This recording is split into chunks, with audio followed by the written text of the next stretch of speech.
Hi guys, and welcome back to our channel. Today we are going to talk about another COVID Christmas because it's Christmas, right? We just want to thank you first of all for all those persons who have subscribed to our channel and who continue to support us along this way. For those of you who have not yet subscribed, there's a little button that you just have to click on. Click on that subscribe button. Click on the notification bell so that you won't miss another episode by us.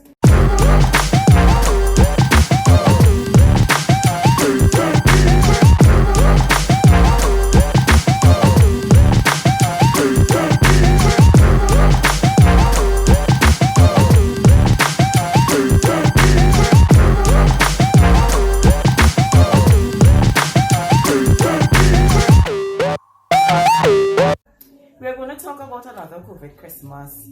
We know that Christmas sometimes, but it's a time for family and love and all that good stuff. But for those of us who may have lost loved ones due to the COVID pandemic, or who may have lost loved ones prior to that, how do we deal with Christmas in those times? And for those persons who haven't lost loved ones but have toxic families, how do you deal with that? So we're gonna delve into that conversation. I'll start by sharing a little bit about me. I would have lost my mom and my dad, and so it's just me and my twin sister living together. And sometimes Christmas, well, for me Christmas is not my favorite holiday anymore, and it's because I no longer have them to share that time with. Yeah. It's very difficult because for my parents, Christmas was a big deal. So mommy would make us iron curtains and wipe down the louvers. Well, we had louver pains at that point in time, so it was wiping down the louvers. And also parents would have space savers. Although it never used to be, it used to be crowded with a whole sort of stuff. Mommy loved ornaments, so it was like 1,000,001 ornaments, and we had to dust those. The boys had a hard time because they had to spend time scraping the iron. We had iron chairs in the gallery, okay. And so scraping the iron chairs to paint them over. So it was like, wow, it was a lot of work that was put in to ensuring that Christmas Day was something that was great.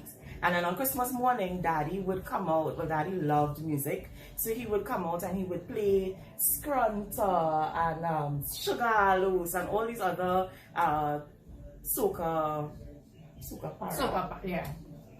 And it was enjoyable. Christmas morning was always something that was enjoyable because Mommy would make sure that we had turkey and ham and bread and fruits and all these things spread out on the table.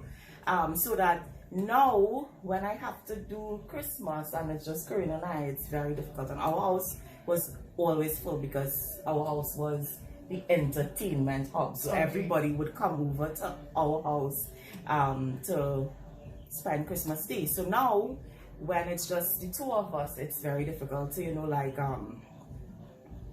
find our new traditions and that kind of thing. So it's hard, but it is what it is, right? Christmas for me, well, to be honest, I honestly can't remember like exactly having like a traditional Christmas thing. So so yes, the cleaning was always a common thing every year. Painting as well.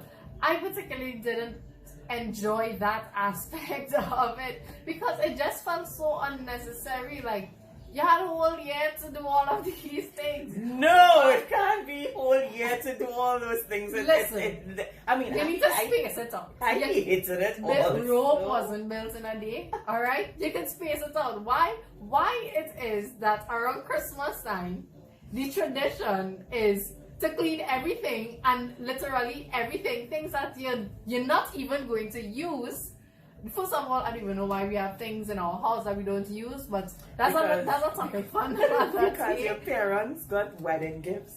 To this day, I still have things from mommy and daddy from their wedding.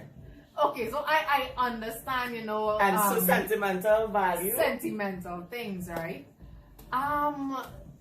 It just comes a point in time. Okay, for me, sentimental things for me is like pictures and videos, memories, right? So parents didn't have that in their time, like pictures. Well, they had pictures, but like videos and stuff, no.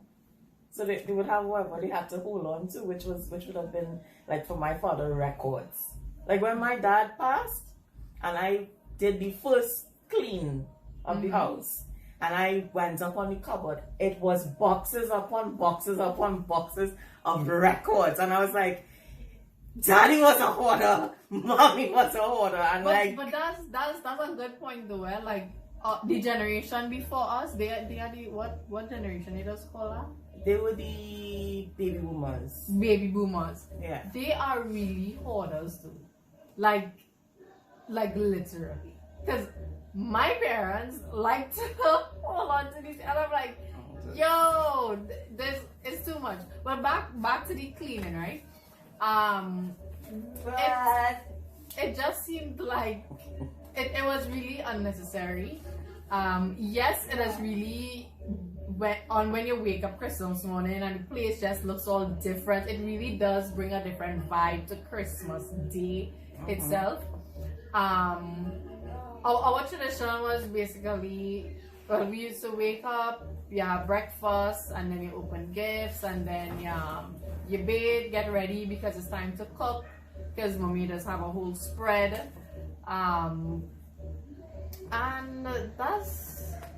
I guess that's the most fun tradition that we had. Yeah, and so that's as much as I could possibly remember about Christmas. What I like most about Christmas is lining.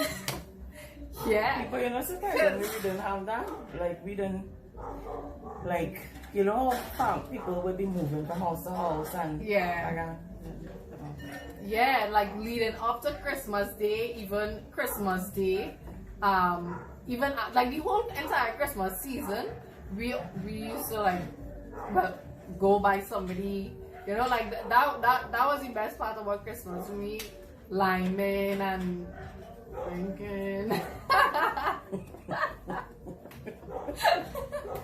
Say it with your throat. yeah, that is what, like, okay, I guess because I cherish memories and pictures and videos and things, so memories is a big thing for me. So I guess that's why I appreciate that aspect of Christmas more than the cleaning and stuff like that. Hey, don't get me wrong, and I didn't appreciate the cleaning. No.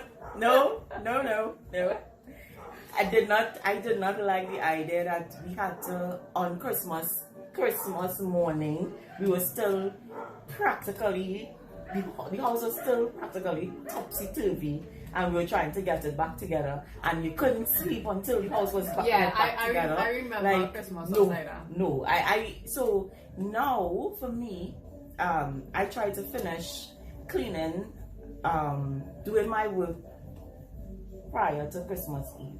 So at least Christmas Eve, I could sit down and relax.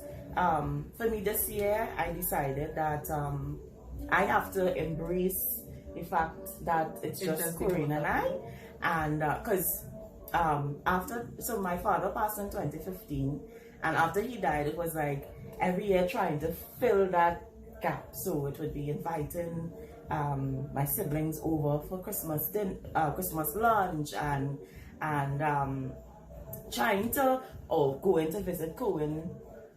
Every other year it would be either Cohen comes or I go by him. And so this year I decided that I have to embrace that, whatever it is, and make new traditions for Corinne and I. So this year the plan is to get PJs, I'll have Corinne involved in helping them make bread and whatever. Christmas morning, Missy, Milo, Corinne and I will have our t-shirts, and we will have our spread of breakfast, and hoping that everything goes according to how I would hope for it to be. But making new traditions for myself is important at this point in my life, because yeah. And well, I honestly believe Christmas is really for children, and I guess when you're younger, your parents make it their duty to make Christmas Christmassy, right? And for me, as I get older, those traditional things are not really my kind of vibe. But I could understand why they are there to make children feel all Christmas and the whole vibe and everything. So what is your vibe, Amanda?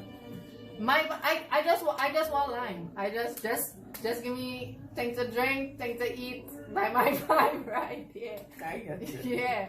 I just spend time with family, friends. That's basically about it, right? And but it will be a bit strange this year for me because how to put it, as you get older and things change, you know, that relationship you might have with family may sometimes differ, because sometimes your goals or I don't want to say your principles, but like your point of view or perspective. Yeah, your perspective. Those things may change, right? And it could start to create toxic relationships within the home. So unfortunately, I'm experiencing that this year. So I am not sure how Christmas will look. It's difficult when you can't see eye to eye with a sibling or an aunt or an uncle who you may have looked up to. Well, in my instance, because my parents are not here, it's difficult when all your life you've been surrounded by these people, and then things happen that make you realize that, okay, maybe I have to go, maybe I have to separate myself, maybe I have to go my separate ways and do things on my own for the benefit of your peace. Correct. Yeah. And for those persons who are experiencing that, I want you to know that you're not alone. There are many persons, and COVID has brought out that a little bit more, because you were forced to you were confined to that. Yeah. So you're not alone. If you could find a friend or another family member that you could probably spend Christmas with, do that. Make your own tradition, make yourself happy, because that's what Christmas is about. Love, it's about peace, it's about joy. And if you have to spend time with a toxic family member, then that's taken away from what the essence of Christmas is. Correct. I agree. So if you could remove yourself out of the situation, then by all means do so. Yeah. So that's all we have for you guys today. So tell us what were your memories of Christmas? What are your Christmas traditions? And we hope that each and every one of you have a lovely and wonderful Christmas season. Bye. Bye.